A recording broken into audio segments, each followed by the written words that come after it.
Hello tout le monde et bienvenue dans un nouvel épisode de Papote et Popote. Alors aujourd'hui c'est un peu spécial parce que je vais tourner un épisode avec un invité avec qui j'ai déjà tourné une vidéo que vous n'avez jamais vue. Parce que la fois où on a tourné la vidéo, on s'est retrouvés dans un resto super bruyant avec non seulement beaucoup de gens mais aussi beaucoup de musique. Et donc, on a fait toute la vidéo, il m'a raconté toute son histoire, mais finalement j'ai décidé de ne pas la publier car le son était vraiment trop pourri. Donc en fait, je vais tourner cette deuxième vidéo avec lui, mais je connais déjà son histoire. Donc on est parti pour aller voir Florian. On va se retrouver normalement au Petit Cambodge. Si vous me rejoignez sur cette vidéo, moi c'est Caroline Appétit sur les réseaux. Et dans mon concept Papote et Popote, je teste des restos en compagnie d'invités qui me parlent de leur rapport à l'alimentation. Si ce sujet vous intéresse, n'hésitez pas à vous abonner. On parle comportement alimentaire, alimentation intuitive, TCA. Mais c'est ouvert à tout le monde. Que vous ayez un rapport différent à la nourriture, vous êtes les bienvenus pour venir papoter avec moi. Si vous voulez faire partie de mes invités, n'hésitez pas à me contacter sur Instagram. Allez, c'est parti pour la vidéo.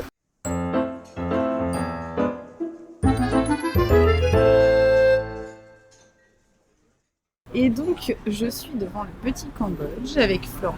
Bonjour. Bonjour Florian. Donc, tu vas être obligé de répéter ta présentation et toute ton histoire, mais est-ce que tu veux bien te présenter ? Du coup, je m'appelle Florian, j'ai bientôt 23 ans.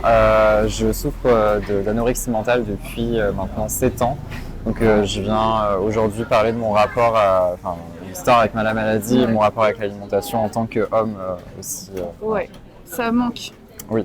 Ça manque les témoignages d'hommes. Ouais. Donc écoute, on va aller tester le Petit Cambodge en espérant que ça soit pas trop bruyant. Et puis, sinon on ira ailleurs. Oui. Allez, c'est parti.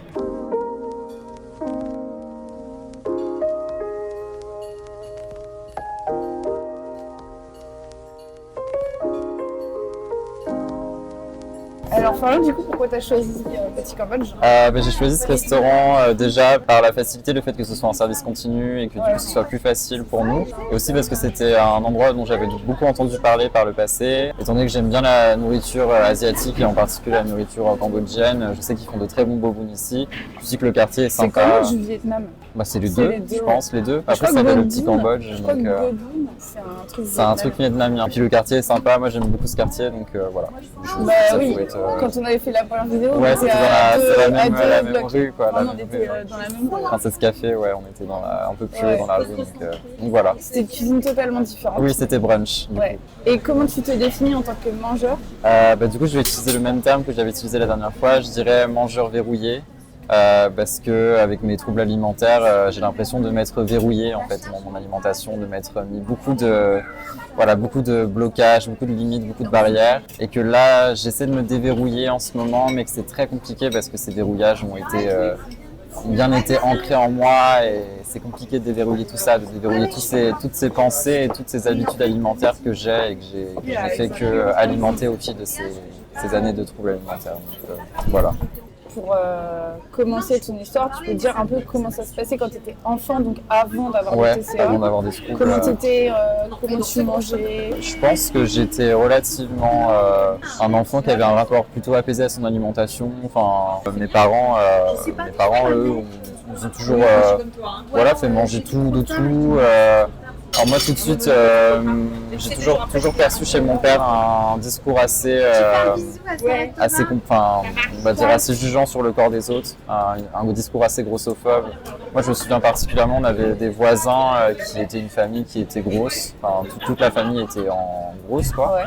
Et je me souviens que mon père les prenait souvent en comparaison de dire il faut absolument pas que vous ressembliez à ça, si vous mangez trop de ça vous allez finir comme ça. Et ta mère, c'était que mon père, ouais. Ma mère, ton père il était au régime du coup ? Mon père il était pas au régime mais je sentais en fait dans son rapport au corps il avait souvent des remarques vis-à-vis de lui-même disant je suis trop gros, j'ai un trop gros ventre. Il faisait beaucoup de sport, du vélo, de la natation. Donc j'ai toujours senti un rapport au corps compliqué chez lui et il le projetait en fait sur ses propres enfants ou alors en particulier des femmes de ma famille, de dire elle est grosse et tout, moi j'aime bien les femmes minces. Il projetait aussi Il critiquait plutôt le corps des femmes. Plutôt le corps des femmes et moi j'avais intériorisé un petit peu qu'il fallait absolument être mince et que être gros en fait au travers de son discours c'était un échec. Et je pense que j'ai intériorisé ça en tant qu'enfant. Je crois que dès 8 ans, j'ai commencé à avoir un peu un rapport compliqué à mon corps de me dire j'avais une peur de grossir. Et puis quand t'étais comment? T'étais gros, normal? Je pense que j'étais normal, mais comme tout enfant, j'étais un peu, je vais pas dire bouboule, mais j'avais pas fait ma croissance. Et donc quand j'ai eu 10 ans, j'ai eu ma visite médicale chez le médecin. Et il m'a dit attention, t'es un petit peu en haut des courbes. Parce que j'avais pas fait ma croissance, donc j'avais de bonnes joues, j'avais de bonnes cuisses, mais j'étais pas, quand je revois mon carnet de santé aujourd'hui, j'étais pas gros, quoi. Et puis en fait, quand j'ai eu 11 ans, j'ai fait ma croissance d'un coup, et là, ça a été totalement l'inverse, j'étais trop maigre, tu vois. Ah ouais, C'est-à-dire sans avoir de TCA. Sans avoir de troubles alimentaires. Mais déjà, ce que m'avait dit ce médecin-là à 10 ans, ça a germé quelque chose dans ma tête. Ouais, ça t'avait stressé forcément. Et mon père, il l'a très très mal vécu, cette remarque. Lui, ça a provoqué une panique chez lui. De devoir contrôler mon alimentation, c'est-à-dire que j'avais plus trop le droit de boire du soda, il faisait attention un peu à ce que je ne mange pas, de mettre pas de sauce dans mes plats, etc. Puis je me souviens des mots très durs qu'il a eu à mon égard, tu vois, par rapport à quand j'allais prendre des churros à la fête foraine, qu'il avait des paroles vraiment dures, mais dures quoi, de dire tu vas devenir gros, c'est ça que tu veux, c'est violent de dire ça à un enfant en plus que tu vois. Et voici, désolé pour le Non, il n'y a pas de souci. Merci beaucoup.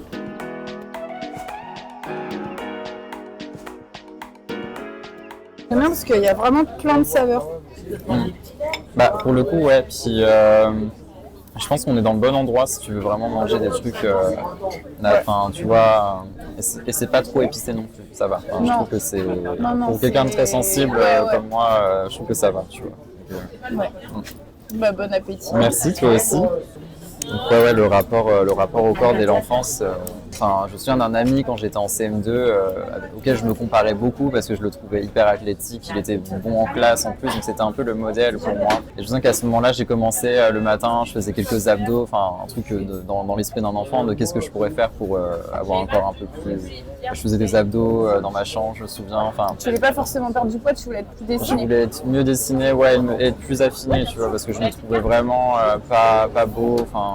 J'étais pas en paix avec mon... Je pense que le rapport au corps, en fait, il a toujours été très compliqué, même à l'adolescence quand j'ai fait ma croissance, parce que j'ai grandi d'un coup, donc je suis devenu hyper grand par rapport aux autres élèves quand je suis arrivé au collège. En plus, j'avais plein de boutons, j'avais de l'acné, je muais, et puis j'étais pas bien dans mes baskets, quoi. Puis il y a eu du harcèlement scolaire à la même période, forcément, je sais pas. En fait, j'avais l'impression que mon corps était quelque chose de, c'était juste ça, c'était juste une enveloppe et qu'on attaquait en fait à travers ce harcèlement et que ce que je représentais à travers mon corps était mauvais. Est-ce que tu étais harcelé pour ton physique?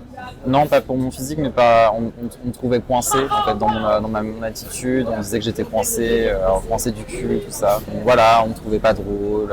Donc, tu vois, il y avait un peu, que je m'habillais mal, des trucs comme ça, quoi. J'étais pas populaire. Donc, moi aussi, on m'a dit ça, mais en fait, à peu sérieux, je me dis, en fait, ça n'a rien à voir avec le physique. C'est plutôt une attitude.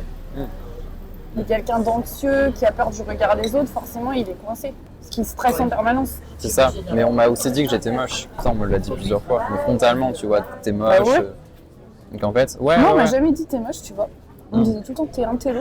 Mais du coup, pour moi, si t'es un télo, ça veut dire que t'es moche.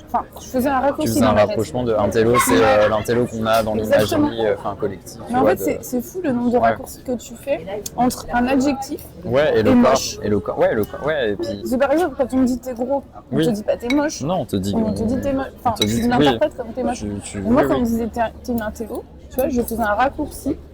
Genre t'es moche. T'es moche. Je sais pas pourquoi. Parce que tu l'associais, je pense, à toute la représentation de l'intello qu'on a dans les films, dans les séries. La fille à lunettes. Ouais, voilà, c'est ça. Non, mais je pense que moi, cet harcèlement scolaire-là que j'ai eu au collège, ça n'a fait que renforcer cette mauvaise image que j'avais de moi. Oui, que tu avais déjà. Oui, voilà, c'est ça. Et j'étais pas très sportif non plus. Donc tu vois, l'expérience de quand t'es au sport au collège et que tu sois toujours le dernier prix en sport... bien sentir que t'es nul en sport, quoi. Ça va être plus dur quand t'es un garçon. Parce que quand t'es un mec, tu dois être sportif. Et puis moi, je viens d'un milieu rural où tous les mecs font du foot. Moi, j'aimais pas ça. Et donc du coup, j'étais pas dans ce truc d'être un garçon sportif comme tous les autres garçons que je voyais. Et les mecs populaires de mon bahut, c'était les mecs sportifs, souvent.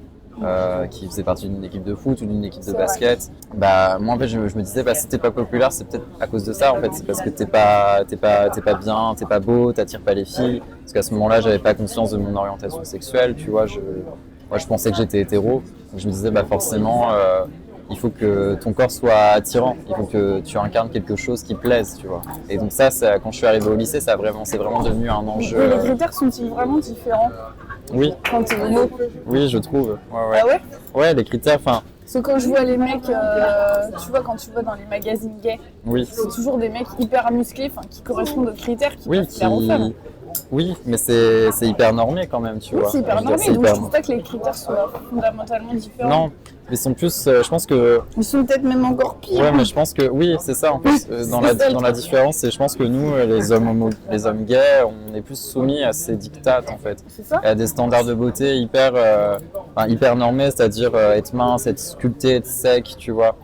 Tu vois le modèle un peu de Timothée Chalamet ou de Troye Sullivan, c'est vraiment des corps très normés, le modèle un peu du twink. Alors twink c'est minet en anglais, tu vois. C'est vraiment le truc d'être attrayant physiquement. C'est Ouais. ces corps-là qui sont plus représentés, qui sont plus mis en avant que ce soit sur les applications ou dans les bars. Donc forcément, quand tu es un homme queer, bah, le rapport au corps, il est pas évident, quoi. Je trouve, en tout cas. Et du coup, c'est à quel moment que tu es vraiment tombé dans les TCA? Enfin, comment ça s'est passé? Bah, moi, je dirais que c'est quand je suis vraiment rentré au lycée, du coup. Je suis resté dans le même établissement, sauf qu'il y avait pas mal de nouveaux et je me disais, bon, lycée, nouvelle vie, Ouais. il faut essayer d'être plus populaire, il faut essayer de plaire à ces nouvelles personnes qui vont arriver. Et puis, je pense que l'été entre ma troisième et ma seconde, ça a été un peu l'été des prises de conscience où je me rendais compte que je me comparais pas mal à la plage, aux autres hommes que je voyais. Puis c'était un peu l'émergence des réseaux sociaux, des influenceurs fitness qui mettaient en avant leur corps. Donc je m'étais vraiment dit, il faut que tu mettes des choses en place là pour cette nouvelle année. Il faut que tu fasses plus de sport, il faut que tu manges. C'est toujours dans l'objectif de plaire. C'était pas de plaire, ouais, et puis d'être plus sain en fait. Même de mettre des choses plus saines dans mon corps parce que je me sentais gras en fait de l'intérieur. D'accord. Alors que j'étais pas gros, hein, j'étais même en dessous des normes déjà, j'étais maigre, mais c'était dans ma... Est-ce que tu penses que c'était pour plaire à ton père? Pas forcément, je pense qu'un peu oui. Lui montrer qu'en fait, parce que mon frère à côté de moi était très différent. Moi j'ai un grand frère de 2 ans de plus que moi, qui à l'inverse lui est très sportif, il a toujours été super bien intégré dans ses groupes d'amis, il fait du foot, tout ça, donc j'avais l'impression que mon frère il correspondait plus à ce modèle-là, et en plus il avait une copine, donc voilà, donc lui il cochait toutes les cases. Et moi j'avais besoin un peu de remonter le niveau et de me dire bah moi aussi je suis comme lui, regardez moi aussi je suis le modèle. Enfin voilà, parce que j'avais vraiment l'impression dans le regard de mes parents que j'avais pas, que j'étais un peu le vilain petit canard. le vilain petit Mais c'est canard. vraiment la rivalité entre frères ou entre Oui, sœurs. oui. Ça crée souvent ce genre de truc. Ouais, c'est ça, parce que peut-être toi t'as vécu ça avec ta sœur aussi un peu ou à Bah, l'inverse. je sais pas trop, mais en tout cas, ouais, j'ai toujours, il y a toujours une espèce de rivalité. Et ma soeur, comme elle a fait de l'anorexie aussi, je pense qu'elle a dû vivre le même truc. En fait, on envie toujours son frère ou sa soeur, je sais pas, sur ces différents sujets, tu vois. Bah c'est ça, oui. Et, mais je pense que quand du coup, t'es dans une fratrie où c'est filles-garçons, ça le fait moins. Oui, peut-être, oui, c'est vrai. Puis il n'y avait pas que mon frère, il y avait aussi mes cousins. C'est-à-dire que tous les étés, on allait en vacances chez eux et on allait toujours se baigner, tout ça, donc on voyait les corps. Ouais. Eux faisaient de l'aviron, donc ils étaient musclés, puis ils étaient valorisés dans le discours des gens. Et moi, on m'a souvent dit, bah Florian, de toute façon, toi, t'as jamais été sportif. Enfin, c'était souvent, on me charriait beaucoup par rapport à ça. Et moi, je commençais un peu à en avoir marre d'avoir cette image-là, de me dire, bah en fait, je suis nul, quoi. J'associais Mais ils vraiment te ça. valorisaient pas pour d'autres sujets? Bah pas tellement, enfin non pas vraiment, plus pour mon côté artistique, tu vois, le fait que je fasse du théâtre, où j'étais un peu plus rêveur, enfin j'avais une autre manière d'appréhender Mais les je pense choses. que quand on est enfant, des fois, on est tellement focus sur un truc qu'on n'entend pas les compliments qu'on peut nous faire. Mm. Tu vois, Ouais. ça se trouve, ils te disaient des trucs Oui. bien sur d'autres trucs. Ah j'en suis sûr. Mais que toi, t'étais tellement braqué Parce que- sur tes défauts. Oui voilà, que j'entendais pas le reste et puis t'étais à une période où tu te construis, donc t'es pas pleinement mature sur tous ces sujets-là. Bah non, Tu- t'arrives pas à prendre le recul. Non. Et c'est pour ça que je pense qu'il y a beaucoup de gens qui tombent dans l'anorexie à l'adolescence parce qu'on est tellement dans cet état de fragilité-là. C'est ça, ouais. On fait des trucs complètement irrationnels parce qu'on n'a pas non plus la maturité, enfin tu vois, de voir en fait ce qui est bien ou pas. Alors après, on peut aussi tomber dans l'anorexie plus tard, tu vois, ou avoir des troubles alimentaires plus tard, mais je trouve qu'à l'adolescence, c'est une période vraiment charnière, tu vois, où c'est... De toute façon, je pense que tu tombes toujours dans un TCA à un moment où tu es vulnérable. Mm. Que ce soit à l'adolescence ou à un autre moment de ta vie, que ce soit un deuil, je sais pas, une grossesse, Une rupture aussi. une rupture, Ouais. n'importe quoi. Ouais. Tu peux pas tomber si t'es au top de ta forme, quoi. Non. Au top de ta confiance qu'il en faut- toi, je pense que tu tombes pas dans la Il y a des grandes vulnérabilités à ce moment-là et je pense que moi j'étais pleinement là-dedans. Je sortais d'un harcèlement scolaire, plusieurs années d'harcèlement scolaire ou d'isolement social par rapport aux autres élèves. Et puis ce rapport au corps qui était compliqué, le rapport que j'avais avec mon père qui était aussi compliqué. À partir de quand t'as vraiment commencé à...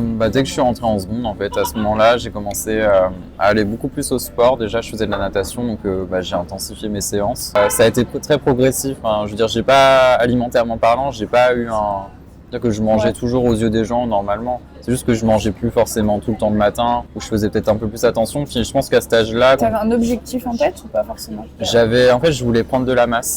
Je voulais dépasser un palier que j'arrivais pas à dépasser parce que je savais que j'étais trop maigre. On me le disait tout le temps. Donc donc c'est marrant parce que c'est... Oui, mais prendre du poids au départ. Oui, je voulais prendre du poids et donc du coup j'avais commencé à me peser dans la salle de bain. On avait une balance là qui était là que j'avais jamais utilisée avant et là je me suis dit bon, on va voir. Et au début je le faisais une fois par semaine, de dire ah bah tiens qu'est-ce que ça donne. Et donc j'ai commencé à faire plus de sport avec cette application que j'avais, faire du sport dans ma chambre, faire du sport en dehors, manger mieux et puis je me suis très vite rendu compte que je perdais du poids, mais très doucement. Mais je me dis au lieu d'en prendre. Et du coup, ça a fait un effet inverse de me dire en fait, c'est pas si compliqué que ça de perdre. Et j'avais tellement intériorisé le fait que tout le monde était là en train de se dire, j'arrive pas à perdre du poids. Tu sais, c'est les discours que t'entends tout le temps. Et moi, je me dis, ah putain, toi, t'es trop fort. T'arrives à perdre sans forcément faire trop d'efforts. Et je pense qu'il y a eu ce côté un peu... Voilà, un truc que je sais faire. Ouais, un truc que je sais faire, un truc où là, je suis performant et puis... je pense que j'ai été renvoyé à la période où j'étais un enfant un peu gros, tu vois, dans le discours des gens et me dire là je suis capable de perdre du poids et puis en plus si je perds du poids je suis moins gras donc je deviens plus sec, tu vois. C'était un peu cette pensée là, c'est-à-dire plus je perds du poids, plus je suis sec, moins j'ai de body fat et tu vois mieux c'est pour ma shape, tout ça. Enfin pour vraiment, je pense que j'avais aussi ces... Donc t'as switché d'objectif. Ouais, à partir de ce moment-là. Quand t'as vu que c'était facile de perdre du poids, je vais perdre du gras, quoi. Voilà. Finalement, t'as pas perdu que du gras. Non. T'as tout perdu. Mais sachant qu'en plus, quand j'ai commencé ça, j'avais déjà un IMC qui n'était pas dans la norme. C'était déjà bas. Je pense que j'avais 17 d'IMC, mais c'était ma morphologie, tu vois. J'étais un ado maigre, mais j'avais beau manger, mais j'arrivais pas à prendre du poids, c'était dans ma morphologie. Et j'arrivais pas à reprendre ce poids-là. Je pense que comme beaucoup d'adolescents en pleine croissance, j'étais un peu en dessous, mais c'était pas à cause d'un TCA ni rien. Tu vois. Donc j'avais aucune raison de perdre du poids. J'avais plutôt des bonnes raisons d'en prendre, tu vois. Mais au début, je me disais, tiens, en plus, plus tu perds du poids, plus tu auras de la marge après si tu veux en reprendre. C'était un peu ce truc-là de, c'est moins grave d'en perdre que d'en prendre là à ce stade. Enfin, je pense que j'avais vraiment pas le recul nécessaire sur le danger. Du truc quoi, tu vois. Et moi j'ai fait mon petit truc de mon côté et personne ne m'embêtait au début, donc voilà, donc tout allait bien. Donc tu mangeais un petit peu moins. Je mangeais un petit peu moins, mais c'était pas flagrant quoi. Et je pense que je m'autorisais à manger des gros repas, surtout lorsque j'avais fait une bonne séance de sport avant, tu vois, un peu le truc cheat meal et tout. Je commençais à avoir un peu ce terme-là en tête de dire tiens c'est mon cheat meal, ça, le week-end c'est cheat meal et tout.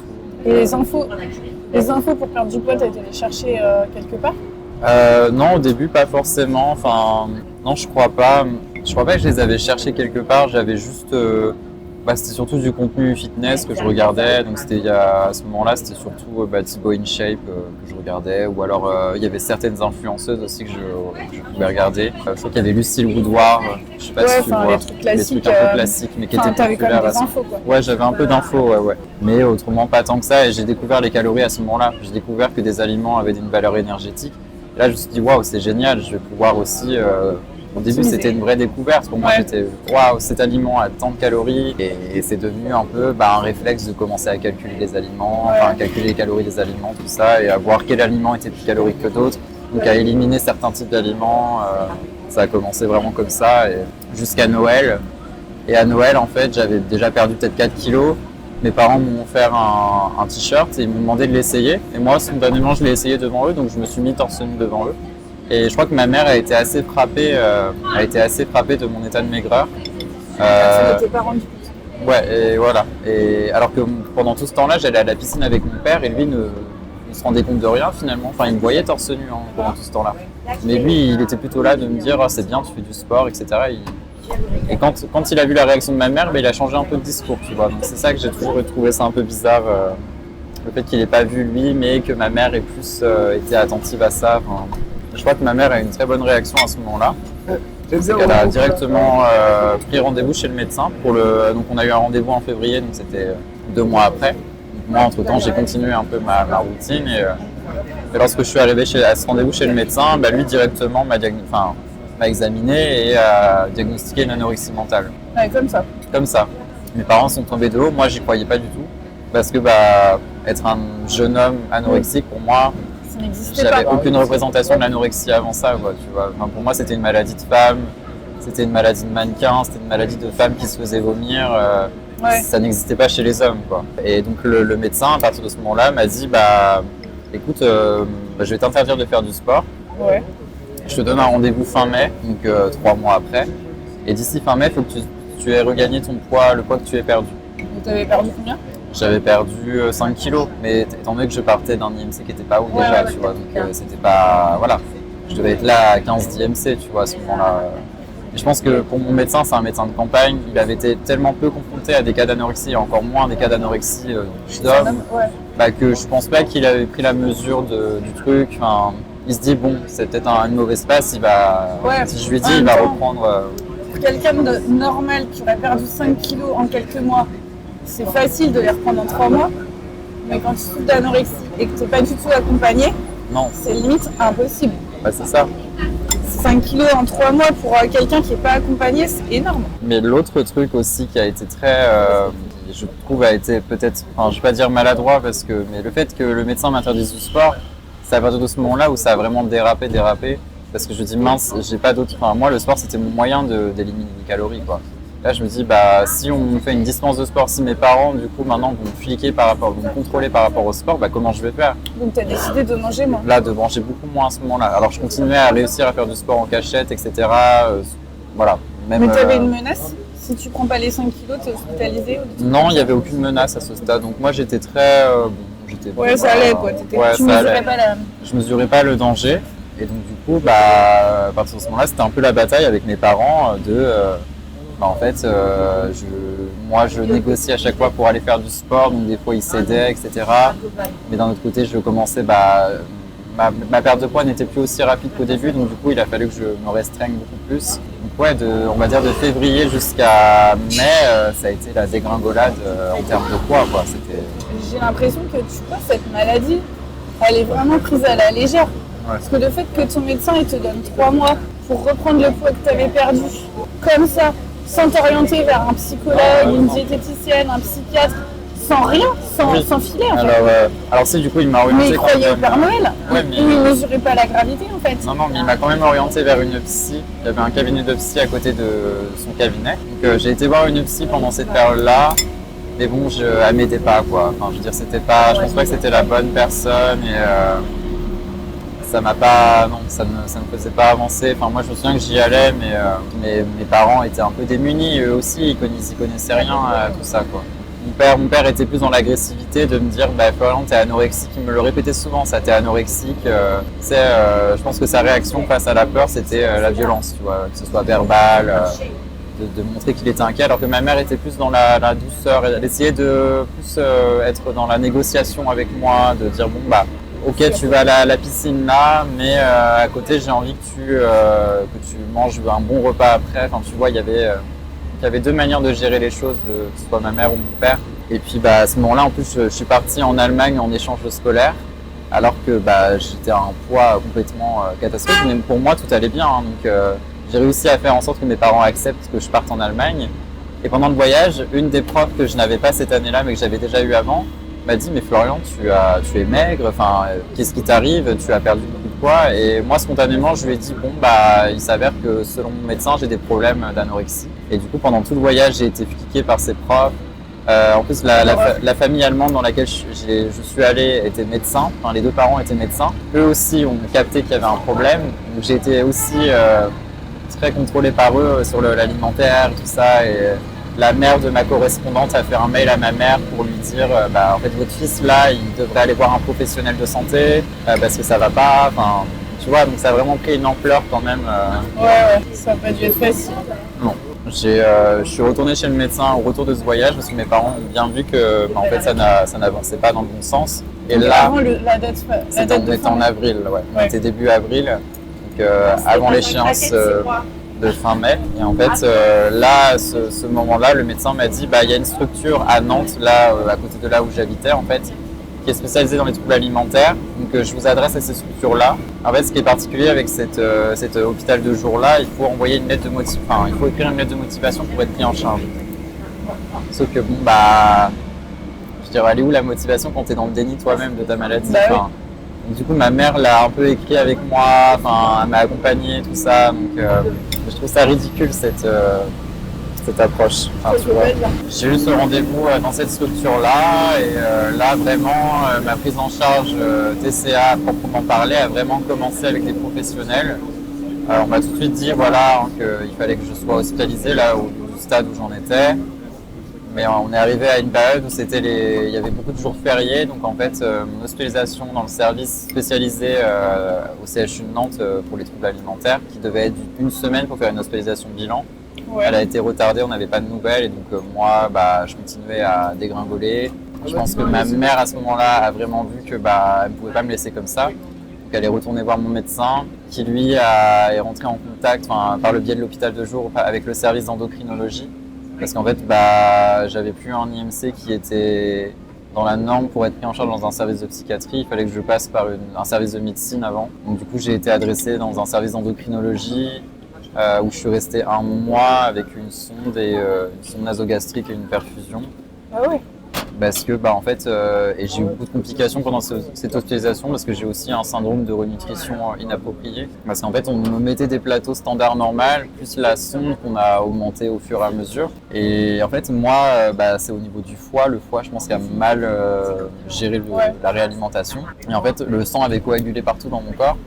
Et donc du coup, j'avais plein de traces bleues, noires, tu vois, sur le corps. Tu avais des médicaments aussi? Et du coup, j'avais eu je sais plus quels médicaments. En fait, j'ai très peu de souvenirs de ce moment-là. J'étais tellement... Parce que je pense que si tu as le syndrome de renutrition, plus des médocs en plus, ton corps, il s'est pas géré. Non, ouais. Et on me disait pas les choses. J'ai très mal vécu quand tu as 15 ans et que tu vas dans un service de médecine. Je trouve que les médecins étaient pas sympas. Il y avait une certaine froideur, on me disait les choses cash. Mélangé avec des gens qui avaient des problèmes. C'était diabéto, obésité et troubles alimentaires. Du coup, on était peu de patients anorexiques, mais il y en avait quand même quelques-uns, mais on se voyait pas entre nous, quoi. Je veux dire, et moi, j'ai été... Et t'étais isolé? Est-ce que on t'avait enlevé le téléphone? Non, dans ce service-là, il n'y avait aucune restriction de liberté. Ma mère pouvait venir, mes parents pouvaient venir me voir tous les jours. J'avais le droit à des visites tous les jours l'après-midi. J'avais mon téléphone. Et j'avais le droit, au bout de 2 semaines, de sortir une demi-heure dans le parc en bas, accompagné. Donc non, là-dessus, j'avais pas de restrictions, mais c'est juste l'isolement et les infirmières et médecins qui étaient pas sympas, quoi. C'est-à-dire qu'il y en avait beaucoup qui avaient, je pense, des clichés sur des personnes anorexiques, qui m'ont accusé de faire des choses que je ne faisais pas. J'ai eu des mots assez durs quand même de leur part, quoi. Ils t'ont accusé de quoi? Par exemple, en fait, comme je continuais à faire beaucoup d'hyperactivité dans ma chambre et que je restais beaucoup debout dans la journée. Alors j'étais censé être alité tout le temps, mais j'étais tellement dans cette maladie, j'avais tellement pas conscience du problème que je n'écoutais pas les recommandations, que j'ai eu des œdèmes, tu vois, aux jambes. Et quand mes œdèmes ont dégonflé, forcément je reperdais du poids sur la balance. Parce qu'il y avait... Et eux, du coup, me disaient, ils comprenaient pas pourquoi je perdais du poids, donc en fait ils étaient persuadés que je jetais ma nourriture dans les toilettes ou que je donnais à manger aux oiseaux parce qu'il y avait beaucoup d'oiseaux à ma fenêtre, chose qui ne m'avait jamais traversé l'esprit. En me le disant, en fait, ils m'ont plus donné une idée finalement. Je sais pas si les oiseaux mangent exactement. Non, mais j'ai trouvé ça. J'ai trouvé ça ridicule, tu vois. Ils me l'ont dit. Alors, se garder bien de le dire devant mes parents, hein, mais quand j'étais tout seul, et je pense que quand tu es un patient où tu n'as pas forcément connaissance de cet univers-là, où tu es vulnérable, je pense qu'il y a beaucoup d'abus qui peuvent être faits, surtout envers des personnes qui ont des TCA, je pense. Surtout les anorexiques. Surtout les anorexiques. Je trouve que j'ai entendu beaucoup d'histoires de gens en hospitalisation qui se faisaient maltraiter d'une certaine manière par le service hospitalier. Ouais, mais c'est parce qu'en fait, c'est une maladie qui est vue comme un espèce de caprice. C'est un peu ça. On essentialise aussi les patients. Les anorexiques sont tous pareils, voilà. tout ça, tu vois. Donc, Donc j'ai très mal vécu cette hospitalisation-là. Et après, j'ai été transféré du coup directement dans le service spécialisé pour le trouble alimentaire à Nantes, où là, pour le coup, ça s'est beaucoup mieux passé parce que c'était adapté. J'étais qu'avec des personnes qui souffraient comme moi de troubles alimentaires. On était 14 dans l'unité et c'est l'un des meilleurs centres de France en la matière. Donc forcément, même si moi, avec le recul, je trouve que je suis pas très fan de la prise en charge là-bas, parce que je trouve que c'est pas efficace. Enfin, en tout cas, pour moi, ça ne l'a pas été parce qu'on a tendance à faire en sorte que les hospitalisations durent pas plus de 2-3 mois, tu vois, et à mettre des objectifs, mais très importants, c'est-à-dire, on te demandait de faire des trucs, mais que évidemment, tu n'étais pas capable de tenir à la sortie. Et donc, du coup, dès que tu sors, bah, tout retombe et la rechute, elle est là, quoi, tu vois. J'ai été plusieurs fois dans ce centre-là parce que il y a eu plusieurs rechutes après, mais ouais, je suis assez critique de ce moment. En tout cas, chez moi, ça n'a pas marché et je trouvais que le modèle n'était pas efficace. Donc, après, je sais que ça a marché chez d'autres, mais. Du coup, tu as loupé beaucoup de tes années de lycée? Bah, j'ai fait aucune année de lycée en entier, Ah ouais. mais c'est pas pour autant que j'ai eu aucun redoublement ni rien, parce que comme j'avais des facilités aussi, j'étais bon élève, et je pense que je me suis toujours accroché à ça. Mais tu avais des cours à l'hôpital? Non, j'avais pas de cours. En seconde, en fait, j'ai été hospitalisé à la fin de l'année, donc j'avais rien manqué de mai, j'ai manqué mai-juin, mais quand t'es en seconde, t'as pas d'examen. Ouais. Première, j'ai été hospitalisé en hiver, donc là, j'avais été un peu plus embêté pour le bac de français, mais j'ai réussi à tout rattraper. Même en n'ayant pas été en cours pendant 2 mois, parce que j'avais une classe tout le monde était au courant, donc tout le monde m'aidait comme il pouvait, ma prof principale était au courant aussi, donc ça, par rapport à ça, j'ai eu beaucoup de chance. Et puis après en terminale, c'était pas l'hospitalisation qui a fait que j'ai raté les cours, c'était le confinement. Parce que moi, j'ai été en terminale 2019-2020, donc j'ai pas fait ma fin d'année à cause du confinement. T'as fait bac 2020? J'ai fait bac 2020. Oh là là là là. Non, ouais, je sais. Bac contrôle continu. Ouais. C'est. Ouais, donc le confinement t'a aidé peut-être un peu pour la scolarité. Je pense, ouais. Mais j'étais un peu frustré de me dire, là t'es pas malade, mais c'est pas la maladie qui t'empêche de faire une année complète. C'est le Covid, mais... Mais t'as été hospitalisé ou pas? Pendant le Covid, non, c'était... j'ai pas fait mon année en entier, mais comme tous les autres élèves, à cause du Covid. En terminale, t'as pas été à l'hôpital? J'ai pas été à l'hôpital. J'étais en hôpital de jour, du coup. Là, tout mon lycée, j'ai fait hôpital de jour en parallèle. Quand j'étais pas hospitalisé, j'avais l'hôpital de jour à Nantes, où j'y allais 1 à 2 fois par semaine. Je pense que ça m'a bien aidé aussi. Et du coup, tu loupais une journée d'école? Je loupais une journée, ouais. Et donc, mais ça avait pas trop de conséquences. Enfin, j'arrivais à rattraper assez facilement et j'avais un peu un emploi du temps aménagé, tout ça. Donc ça allait. Enfin, franchement, ça allait. Et je te dis, j'étais doué à l'école. Enfin, je veux dire, j'étais en L et donc j'étais quand même avec des gens bienveillants et ouverts d'esprit. Donc là-dessus, j'ai jamais eu aucun souci. Même au niveau amical et social, j'ai toujours gardé mes amis. Contrairement à beaucoup de gens qui ont des troubles alimentaires, moi j'ai jamais été isolé. Les gens ont toujours compris, ont toujours été ouverts avec moi et m'ont jamais jugé par rapport à ça. Donc ça c'est même en tant qu'homme, tu vois. Et du coup, après le lycée, qu'est-ce qui s'est passé?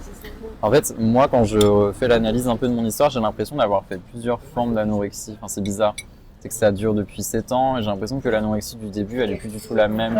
Elle n'était pas la même. Pareil, ouais, c'est ça, mais elle est pas du tout. C'est comme si à chaque fois il avait fallu que je me réadapte parce que tu peux pas tenir aussi longtemps en anorexie. Tu sais, tu trouves des stratégies un peu pour te réadapter. Donc, oui, c'est des différentes formes d'anorexie. Et j'ai l'impression d'avoir fait ça pendant 7 ans. C'est pour ça que c'est bizarre quand je refais l'histoire. Et puis à ma première hospitalisation, je me suis mis sur Instagram et je me suis mis dans la communauté un peu recovery, tu vois, sur Instagram. Ouais. Et je pense que ça a entretenu un peu le trouble. C'est-à-dire que j'ai commencé à prendre de mauvaises habitudes aussi que je voyais sur Instagram, c'est-à-dire marcher dans l'hyperactivité, faire beaucoup de marches et tout. Même sur les comptes recovery?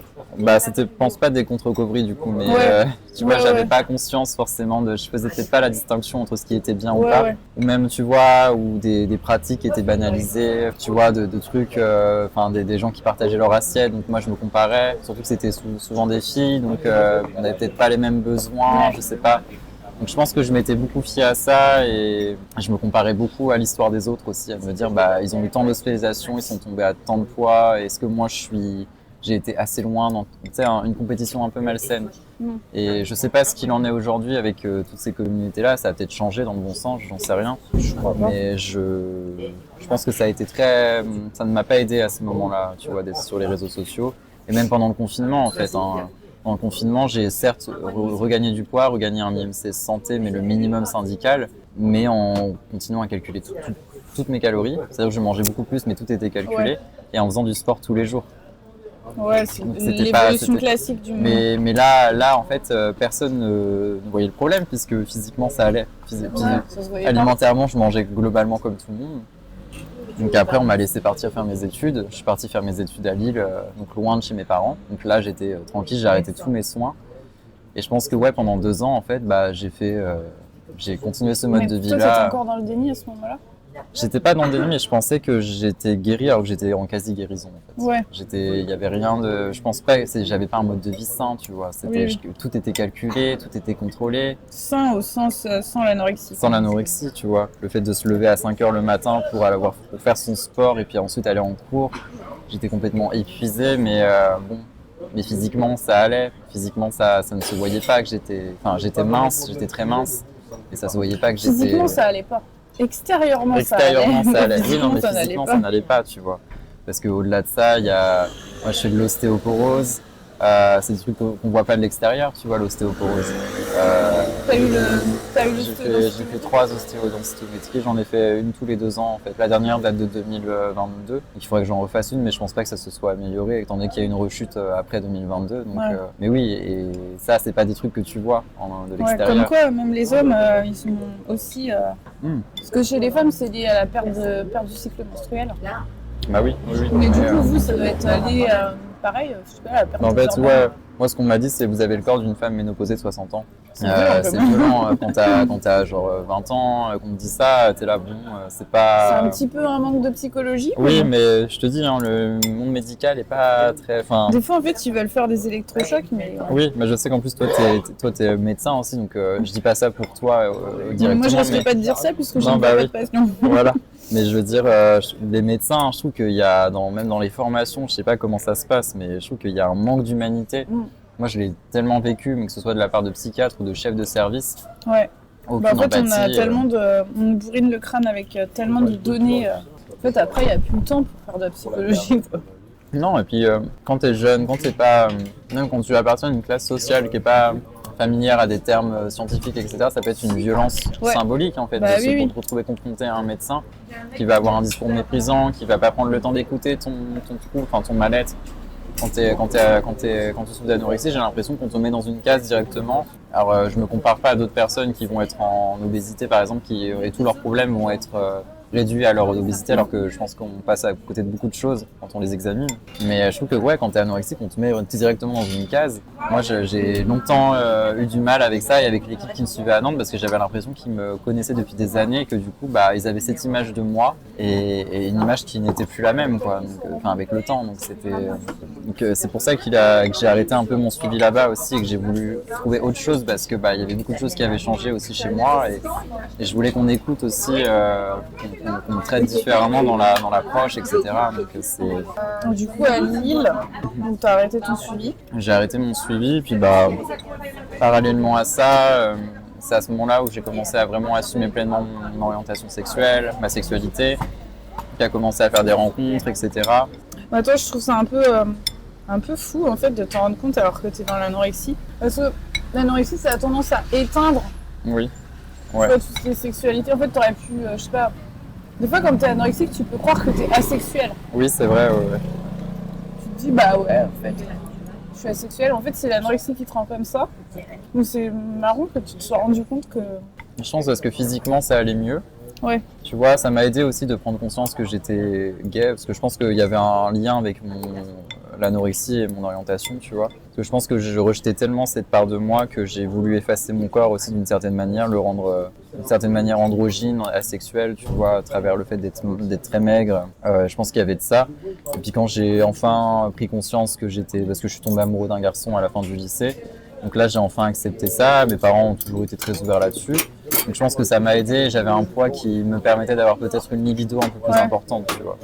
Mais c'est que le truc, c'est que quand tu es un jeune homosexuel et que tu commences à vouloir faire des rencontres, surtout dans ma génération, tu passes par des applications et l'expérience sur les applications est particulièrement violente. Je sais pas si tu as déjà entendu parler de tout cet univers-là, des applications de rencontres entre hommes homosexuels en particulier. L'expérience est violente, enfin, même par rapport au corps, le rapport au corps sur ces applications-là, il n'est pas, enfin, je veux dire, tu peux mettre ton poids, ta taille, ta morphologie, enfin t'as tous les. C'est comme si c'était une étiquette de produit que tu avais dans un supermarché. T'as un objet. Tout était détaillé, quoi. T'as un objet, donc t'es fétichisé, t'es restreint à une enveloppe corporelle qui est pas, le fait d'avoir un corps mince et sculpté, bah forcément tu vas avoir plus de succès. Donc moi je m'étais dit il faut absolument que je conserve cette forme-là, ce corps-là, parce que sinon je serais plus attrayant pour les autres, quoi. Donc ça n'a fait que renforcer le trouble alimentaire, mais de façon différente. C'est qu'avant j'en avais rien à faire du regard des hommes, et maintenant que j'étais sexualisé, ça n'avait plus du tout le même. Et je fais un peu un léger comparatif avec ce que peuvent vivre des femmes, tu vois, même si c'est pas du tout comparable. Hein. Je ne prétends pas vivre les mêmes oppressions que les femmes par rapport au corps, tout ça et tout. Mais je trouve que quand tu es un homme gay, y a des choses qui se rapprochent un peu légèrement, tu vois. Le côté un peu misogyne, même le rapport au corps, etc. Tu vois, c'est. Mais du coup, la différence, c'est que tu es en face d'un autre homme qui potentiellement peut vivre le même truc. Alors quand tu es une femme, tu es en face d'un homme qui vit pas du tout le même truc. Non, voilà. Il y a un rapport inégalitaire. Oui, et puis je me suis rendu compte que moi, il y avait beaucoup d'hommes homosexuels qui souffraient de troubles alimentaires, en fait. Qu'il y en avait beaucoup plus dans la communauté gay, LGBT. Oui, c'est connu. Hein. Je crois qu'il y a... Il y avait eu un truc, oui. Je crois que je te l'avais envoyé. 50% de la communauté LGBT qui était en fait. Ça veut dire quelque chose, tu vois. C'est sûr. Donc quand j'étais à Lille, je pense que là, ça n'a fait que... J'ai eu des expériences aussi de VSS, tout ça. Violence sexuelle. C'est jamais que les gens le sachent. Ouais, c'est ça. Pour dire que ça existe aussi chez les hommes, entre hommes, en fait. La violence d'hommes. Mais ouais, mais c'est un gros tabou, ça. C'est un gros tabou, mais le nombre de violences sexuelles d'homme à homme, en fait, c'est limite même encore pire, tu vois. Enfin, je veux dire, il n'y a pas de... Beaucoup de silence. Et moi, forcément, à ce moment-là, j'en ai vécu plusieurs et je pense que il y a eu ce truc de je suis sale, on m'a sali, donc le rapport au corps, tu vois. Et je pense qu'il y a eu un moment donné où j'ai voulu rejeter tout ça. Il y a eu un chagrin d'amour aussi à l'été 2022. Et je pense qu'après, du coup, je me suis mis dans une forme de dépression et l'anorexie est revenue. Parce que souvent la dépression et l'anorexie chez moi ça va de pair et à partir de ce moment-là en L3 du coup j'ai redégringolé en fait alors que je pensais que ça n'allait jamais m'arriver parce que je pensais que j'étais suffisamment déconstruit sur la question, j'avais écouté suffisamment de contenu lié à ça pour ne pas rechuter là-dedans, mais alors que si en fait, alors que j'avais plein de données en tête, je savais comment ça fonctionnait etc. Mais ça m'est un peu arrivé en pleine figure, j'avais perdu du poids sans forcément le vouloir et en voyant que j'en avais perdu, je me suis dit ça a reclenché un truc de tiens pourquoi pas recontinuer là-dedans quoi. Et puis comme j'allais pas bien, forcément c'était un cocktail un peu mortel quoi. Donc à ma L3 du coup j'ai rechuté, j'ai quand même réussi à finir ma L3, mais à la fin de l'année je me suis fait hospitaliser une dizaine de jours dans l'unité où j'avais été à Nantes parce que j'avais commencé un suivi à Lille aussi au CHU de Lille en hôpital de jour, mais pareil l'expérience a été désastreuse. Alors ils te prennent rapidement là-bas mais c'est un peu l'usine, c'est-à-dire qu'il y a beaucoup de monde, donc du coup moi j'ai jamais vu le psychiatre en 3 mois de suivi là-bas, j'ai vu que des internes et puis pareil des paroles pas très sympas de la part des soignants, culpabilisante. Donc je suis revenu à Nantes, mais à Nantes, c'est repassé la même chose qu'à l'époque. J'ai commencé après un master à Rennes. Donc je fais les allers-retours entre Rennes et Nantes pour aller en hôpital de jour 2 fois par semaine. C'était très fatigant. Et j'ai fini par trouver un suivi au CHU de Rennes, qui là pour le coup a réellement été hyper efficace quoi. Ouais. C'est vraiment ça qui a changé tout entre guillemets là depuis quelques mois, une dynamique dans laquelle je me suis mis et qui, je trouve, porte ses fruits. J'ai l'impression en tout cas. Donc, là, tu vas encore à Rennes ? Non, du coup, mais j'ai toujours un peu... là, on essaie de basculer mon dossier à Paris. Parce que du coup, je suis venu à Paris pour mon stage de fin d'études. Donc, c'est tout ça, c'est vraiment la particularité de mon histoire, c'est que du coup, j'abandonne toujours des suivis parce que à cause de mes changements de ville, c'est comme si je fuyais à chaque fois le truc inconsciemment. Mais c'est aussi lié à des objectifs d'études, des stages de fin d'études, etc. Et donc, ma psychiatre de Rennes continue à m'appeler une fois par mois. Et en fait, elle a transmis mon dossier à l'hôpital Sainte-Anne. Elle aimerait bien que je commence un suivi en hôpital de jour à Sainte-Anne, mais je sais pas trop quoi en penser. Et je sais pas si j'ai envie de me remettre là-dedans encore une fois. Et je me dis pourquoi pas tester une autre forme de suivi qu'un truc d'hôpital de jour. Je sais que toi t'as pas passé par des hôpitaux de jour, etc. Donc je sais pas ce que t'en penses toi par rapport à ça. Pas grand chose. Je dis ça doit sûrement correspondre à certaines personnes. Parce que le désavantage des autres formes de suivi c'est que c'est pas forcément remboursé. C'est ça, oui c'est sûr. Ouais. Donc quand t'as pas forcément les Oui, ressources, tu vois, en ville, tu dois toujours tout mettre de ta poche, tout est payant, t'es pas remboursé. Mais je sens que voilà, il y a beaucoup de choses qui se perdurent dans mes troubles alimentaires et que j'arrive pas à me détacher, quoi. Et ça commence à être fatigant et beaucoup de problèmes de santé que j'ai aujourd'hui, en fait, et qui ne sont que la conséquence de l'anorexie, et qui sont pas du tout sexy, qui sont pas du tout, et qui m'handicapent tellement au quotidien, tu vois. Et c'est là où j'ai beaucoup de regrets par rapport à toutes ces années. Des choses qu'on n'a pas l'impression de...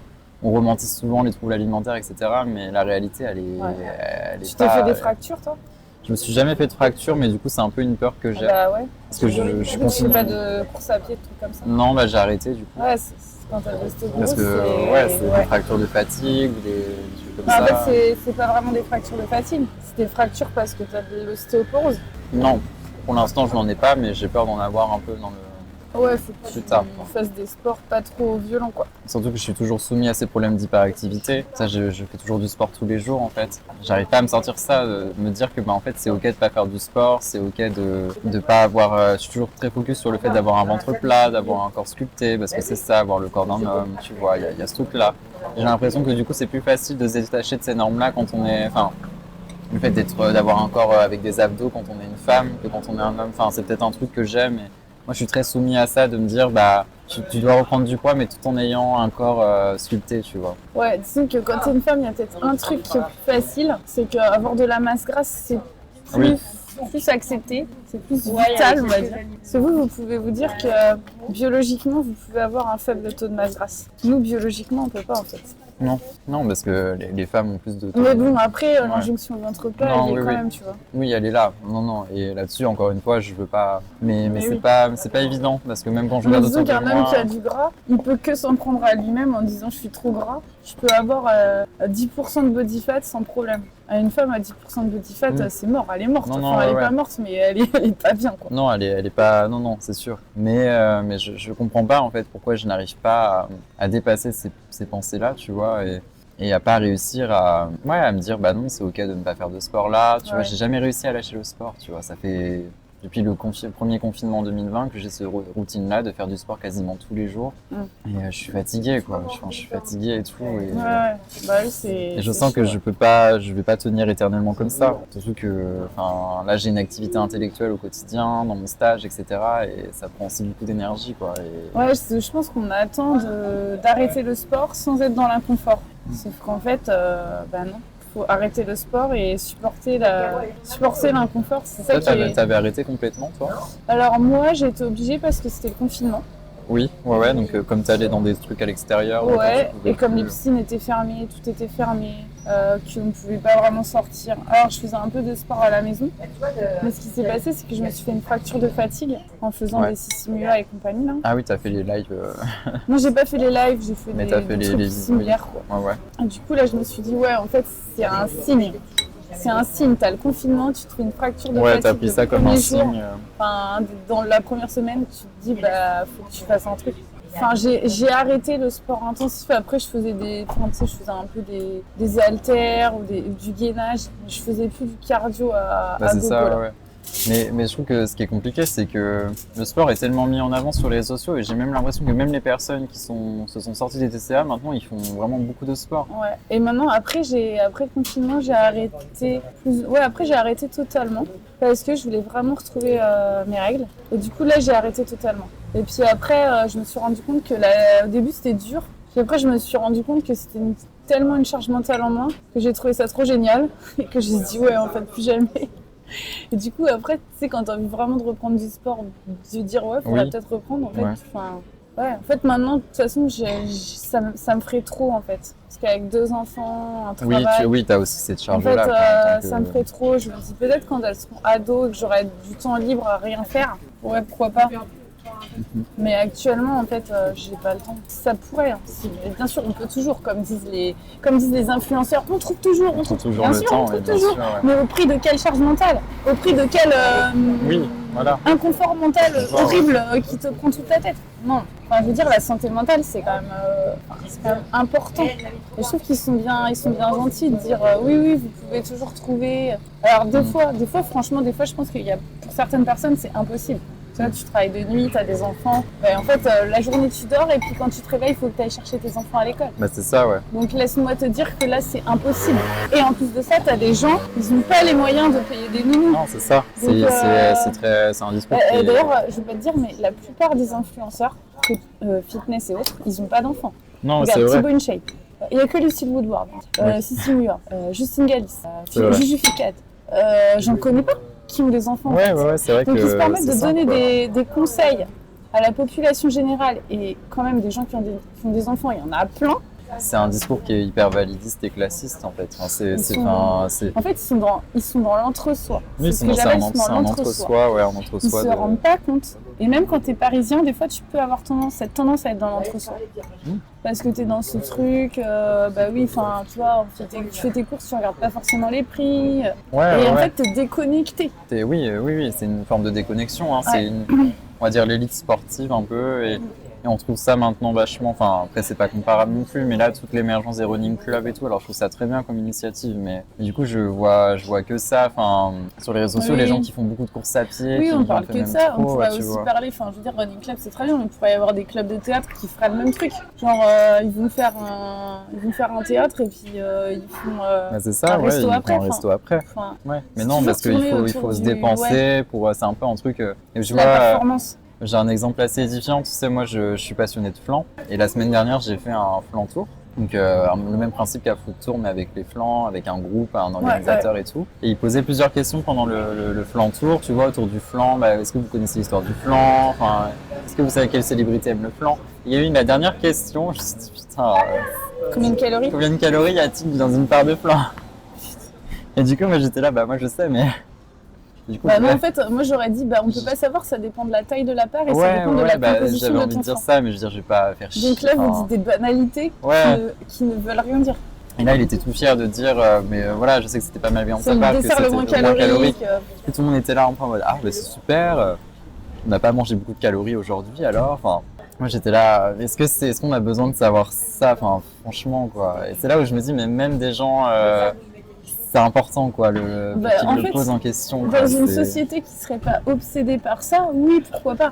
Enfin, tu vois, c'est une donnée chiffrée comme une autre, comme quand tu vas visiter une tour et qu'on te dit, la tour, elle fait combien de mètres? Ouais. Tu vois, c'est un truc neutre. Ouais, mais du coup, dans le... Mais en fait, dans notre société, là, pour le coup, c'est pas neutre. Non. Donc, je trouve ça... Parce que j'entendais bien quand les gens avaient cette réponse-là, c'était, ah bah, tant mieux, parce que en c'est fait, pas... dans une société non grossophobe, ce serait pas un problème. Et là, en l'occurrence... Mais comme on n'est pas dans cette société-là... C'est vrai que cette question m'a mis assez mal à l'aise, tu vois. Mais bon, c'est là où je me suis dit, en fait, la culture... T'aurais trop dû répondre.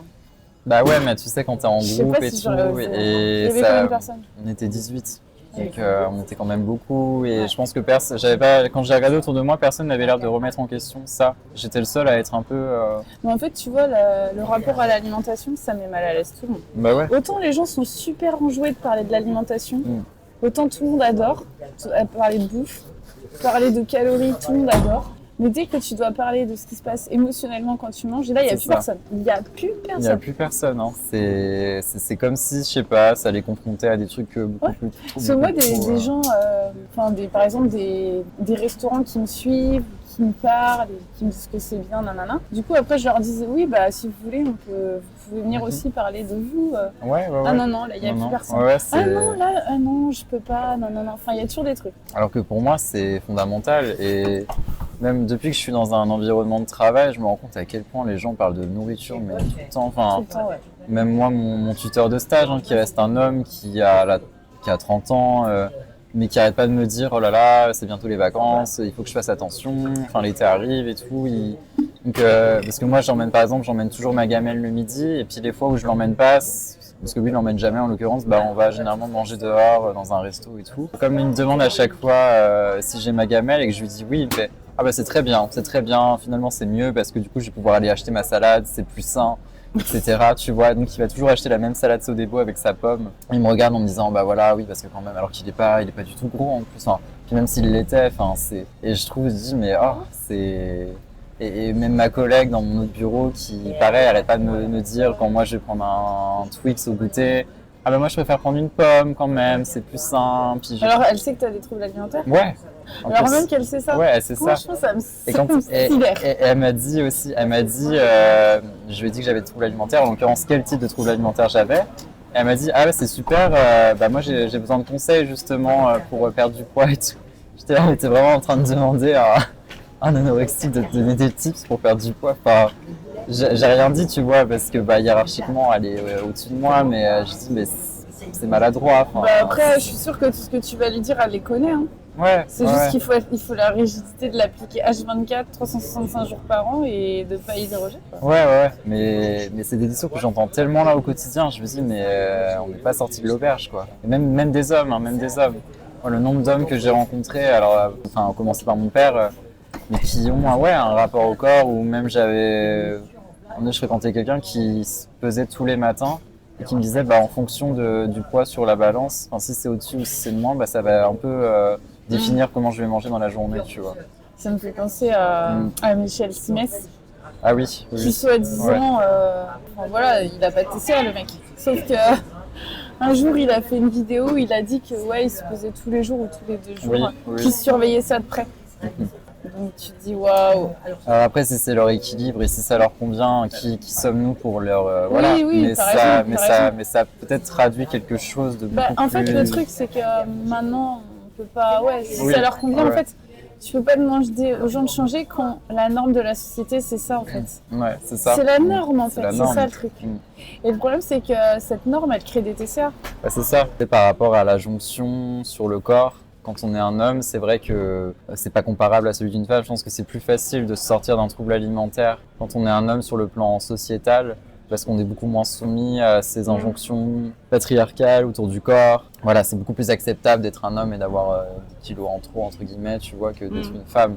Dans la communauté hétéro, peut-être. Dans la communauté hétéro, dans la communauté LGBT, c'est pareil qu'une femme. c'est compliqué, mais c'est Ouais. compliqué. Et moi, je sais que je galère un petit peu avec ça sur les applications parce que j'utilise toujours des applications et je sais que je me dis le côté d'être attrayant sur le marché, entre guillemets. Enfin, c'est très réducteur de parler de soi comme ça, mais c'est un peu ce que ça me renvoie comme image, c'est que je me dis si je corresponds plus aux normes, je vais plus être attrayant physiquement et le fait qu'on m'ait autant sexualisé par le passé, en fait, ça, je me dis, mon corps, en fait, il y a que ça je peux capitaliser que sur ça, en fait, parce que, je pense que j'ai intériorisé l'idée qu'il y avait que ça qui était intéressant chez moi. Et donc, du coup, des fois, je me compare un peu à des copines à moi, je veux dire un peu comme une femme. Un peu comme une femme, sans vouloir, encore une fois, me dire que je vis les mêmes oppressions qu'une femme, c'est loin de là.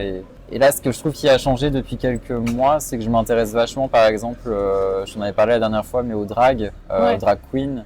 Et je trouve que pour se réapproprier son image corporelle, en tout cas moi dans mon histoire personnelle, ça peut m'aider aussi, tu vois, me dire je vais reprendre du poids, mais je vais aussi incarner ça dans un art, tu vois, c'est-à-dire que puis incarner aussi la féminité en fait. C'est tout ce que le patriarcat, on va dire, ça va à l'encontre du patriarcat de vouloir incarner un personnage féminin. Et pour moi, c'est ultra fort et je suis sûr que ce sera hyper libérateur. Et j'ai entendu tellement de témoignages dans Drag Race, que ce soit en Drag Race France ou autre, de personnes de drag en fait qui parlaient de leur rapport au corps et à quel point le drag les avait aidés à se faire la paix aussi avec ce corps-là, en faire quelque chose d'autre finalement, tu vois. Et je pense que moi ça va être un truc qui va pouvoir m'aider et j'essaie de tendre vers ça et d'accepter en fait que j'ai une part de féminité aussi et que tu vois cette masculinité que je me suis construit dans mon rapport au corps, d'être sportif, etc. Il faut que je déconstruise ça parce que je pense que toute personne a une part de masculinité, une part de féminité. Moi, j'ai vraiment envie d'embrasser cette part de féminité-là et je pense qu'il n'y a pas de problème à ça, quoi, tu vois. Je trouve ça beau, la féminité. Surtout que la masculinité et la féminité, c'est pas que sur l'attitude et l'apparence. Oui, bien sûr, ouais. C'est un truc un peu plus profond. Je sais pas. Oui, c'est plus profond. Je trouve qu'on réduit ça un peu trop vite à l'apparence. À l'apparence, oui, à des codes, à des stéréotypes de genre. Tu vois. Ouais, c'est ça. Le fait alors que c'est pas... Non. Et j'essaie aussi de me défaire des modèles aussi que je peux voir sur les réseaux sociaux. Parce que je me rends compte que chaque guérison est propre. Et en fait, que si je me fie trop à des exemples, parce qu'on a souvent tendance à ériger des exemples sur les réseaux sociaux de guérison, de personnes qui s'en sont sorties, vouloir faire pareil, à vouloir le même chemin de guérison, alors qu'en fait c'est tellement différent selon chaque personne, tu vois. Et je trouve que les réseaux sociaux, pour le coup, et je le vois pas mal avec TikTok en ce moment, bah, ça peut avoir un côté un peu, enfin, il faut faire attention, quoi. Il faut suivre les bonnes personnes. Ouais, Et... clairement. Parce qu'on peut être déçu aussi de certaines personnes où tu te dis, bah, que je te disais tout à l'heure, mais des personnes qui sont guéries, mais qui font vraiment beaucoup de sport, tu vois. Enfin, c'est tellement classique, j'ai l'impression, dans les chemins de guérison de gens. Qui se disent guéris, quoi. Ouais, plutôt. mais qui font vraiment beaucoup de sport. Et je me dis, bah, est-ce que c'est pas une autre forme de, tu vois, est-ce que tu déplaces pas un peu le problème ailleurs? Enfin, moi, je me dis, j'ai pas envie d'avoir cette guérison-là, quoi, tu vois. Mais mais c'est que c'est plus acceptable de guérir de cette façon-là, j'ai l'impression. Enfin, sur les réseaux, en tout cas. Oui, bah oui. Bah oui, C'est plus en vendeur. général, ouais. C'est plus vendeur que de parler de, bah non, en fait, j'ai arrêté de faire du sport pendant tant de mois parce que c'était ça, en fait, qui... Et puis même, tout simplement, c'est pas que c'est plus socialement acceptable, c'est que aussi, c'est plus facile pour la personne. Oui, ouais. Parce que bah, quand t'as un TCA, de toute façon, c'est un peu une addiction. Donc, tu remplaces une addiction par une autre. Bah c'est ça, ouais. Puis même si t'as un TCA, tu vas pas te mettre dans l'alcool parce que bah, c'est trop calorique. Oui, bah tu vois, c'est ça. Nous, au moins, ça nous évite cette addiction-là. Mais du coup, oui, c'est... Bah, après, Ouais. tu pourrais te mettre... Ouais, tu peux trouver d'autres addictions, quoi. Tu peux trouver d'autres addictions et puis t'as d'autres trucs qui se développent en parallèle des CA, c'est-à-dire d'être hyper rigide sur plein de trucs. Moi, j'ai plein de tocs, Ouais, par les exemple. tocs, Tu vois. ouais. J'ai plein de tocs et pour le coup, ça, c'est aussi très handicapant, hein, d'avoir beaucoup de tocs. Ouais. Il y a d'autres choses que tu voulais rajouter. Je pense que j'ai plus ou moins tout dit. Voilà, après, il y aurait tellement de choses à dire, hein, comme je dis à chaque fois. Il y a des choses qui viennent pas forcément spontanément, mais voilà. Du coup, là, actuellement, tu te considères à quelle étape du parcours? Bah, je pense que j'ai quand même fait beaucoup de chemin par rapport à... En tout cas, j'ai changé beaucoup de choses. C'est-à-dire que là, j'arrive à ne plus calculer mes calories, par exemple, le week-end. À me dire que là, c'est off pour le week-end, tu vois. Donc ça, c'est déjà C'est un peu une sorte de quasi-guérison. Ouais, c'est une quasi-guérison. Moi, le sport, toujours tous les jours, ça, c'est vraiment, pour moi, ça ne traduit pas quelque chose de sain. Et j'ai l'impression que j'y arriverai jamais à m'en défaire. Parce que j'ai tellement intériorisé ce côté de, bah, il faut faire du sport pour être fit, pour être sain, pour avoir un mode de vie sain, que bah, j'ai l'impression que bah, c'est trop ancré en moi et j'arrive pas. Donc ça, il y a encore beaucoup d'efforts à faire là-dessus. Ouais, je dirais que je suis pas guéri, hein. C'est sûr que je suis pas guéri. Je sais pas si je serai guéri 100% un jour, tu vois. Mais en tout cas, je tends vers une sérénité et pacifier mon rapport à l'alimentation, au sport, tout ça, et à devenir plus neutre, en fait, tout simplement, par rapport à tout ça, quoi. Pas être dans l'amour de mon corps à 100%, mais être neutre. Ça, c'est impossible. Non, je pense que c'est totalement impossible. Donc, ouais, je dirais que je suis quasi guéri, quoi, dans une quasi guérison. Ok, merci. Bon, merci beaucoup, Florian, pour Merci cette vidéo. C'était très sympa. J'ai adoré. Je recommande ce resto. Franchement, les bobounes et les plats sont vraiment excellents. Très bien cuisinés, très bien épicés. Bah, du coup, est-ce qu'on peut mettre ton compte Insta dans la description? Oui, Donc, ouais, mon compte, si vous voulez voir des flancs sous toutes ses formes, voilà. allez suivre Florian. Ouais, j'ai un compte flan. J'essaie d'être régulier dessus, mais voilà, j'ai testé pas mal de flans déjà, donc vous pourrez aller voir mes posts. Ouais. Et ben merci à vous d'avoir regardé la vidéo jusqu'au bout. N'hésitez pas à la liker, la commenter, la partager et à vous abonner. Et on se dit à la prochaine vidéo. Bye. Salut.